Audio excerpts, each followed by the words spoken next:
Karen and John Acompora were thrust into learning everything about this in 2000 when they tragically lost their son Louis on the lacrosse field at the age of 14. It was his first high school game. A lacrosse ball to the chest stopped his heart.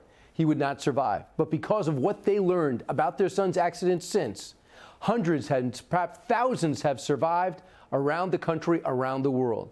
Damar Hamlin might have survived simply because of this 14-year-old boy. His parents, Karen and John, have made it their mission to get the word out and make sure these AEDs are on every field, on every sport, at every level. Joining us now is John and Karen. Guys, welcome.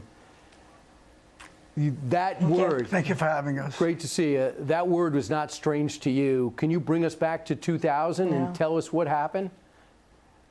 Karen? Well, I'll let John relay the story. Okay, I will do that for sure. My son was playing in his first high school lacrosse game. It was early in the second quarter. He blocked a routine shot, not typically that you stop it with your chest, but he did it that time. And the ball dropped in front of Louis. He took a few steps and collapsed. My husband and I were in the stands, and we thought, well, he had the wind knocked out of him or he tripped, but he did not get up for, it seemed like a while. And we saw the athletic trainer and the coach, run out to Louis, and we're adjusting him, and I kept telling John to go out there, see what's wrong, and we walked down there or ran down there, and we quickly realized that Louis was in serious trouble. The athletic trainer was starting CPR. Right. However, EMS did not arrive for 15 minutes. So there was no defibrillator on the field. The defibrillator was on the ambulance, and he had no chance of survival. Would an AED, John, have saved his life? I think most definitely an AED would have saved Louis's life. He was young. He was in impeccable shape. He was a great athlete, and had it been there in a timely fashion, I'm sure Louis would have survived. So research, you blitzed this thing, you researched it, you found out about it, you knew this Greek word, commotio cordis, ever since. And now, what did your efforts at the foundation do? Could you tell us? Yes, so we started a campaign, and certainly better chest protection was first and foremost in our mind. We contacted NOCSE, which is the National Operating Committee on Safety Standards for Athletic Equipment. However, that was going to take years. That research was going to take years. But what we could do immediately was make sure that AEDs were on the athletic field, automatic external defibrillators. So we had, it took some lobbying and some large efforts from assemblymen and senators, et cetera, and we had Lewis's Law passed in 2002. John, when you heard... Which requires AEDs. So you were able to get this out to the point where I could not coach a game and I got my AED training, and it's at all the major parks in youth sports. I'm talking about from 5 to 18, not just in NFL stadiums. Do you believe that's part of the reason why, if in fact Damar was suffering from this, and we'll find out shortly, that he was able to live today, do you think, John? Oh, I absolutely believe that. There's no doubt in my mind that because that AED was there in a timely fashion, he made it. If I could just clarify a point, is that AEDs and trained coaches are not required in youth athletic sports.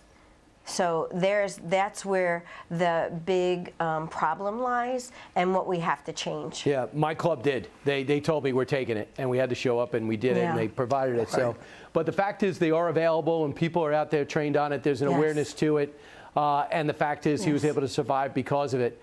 How many people would you say, because of your foundation, have had this since?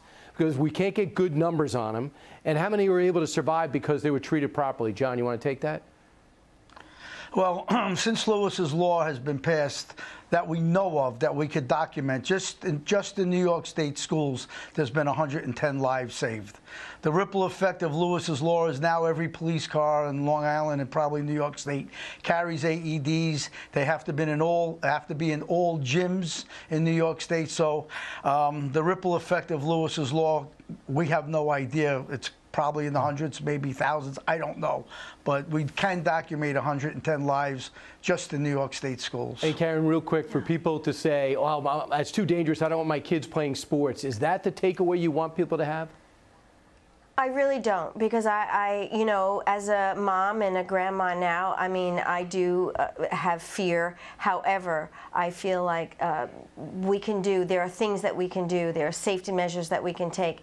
And one of those, for sure, is to demand that your child's team has a defibrillator and coaches train not only in CPR and AED but first aid. That's key. Safety is key, but sports, right. You know, I do believe they are, you know, paramount for kids' well-roundedness. And people that just say they know, the fact that he stood up after the tackle and then collapsed right after is similar to your son's, and that's why.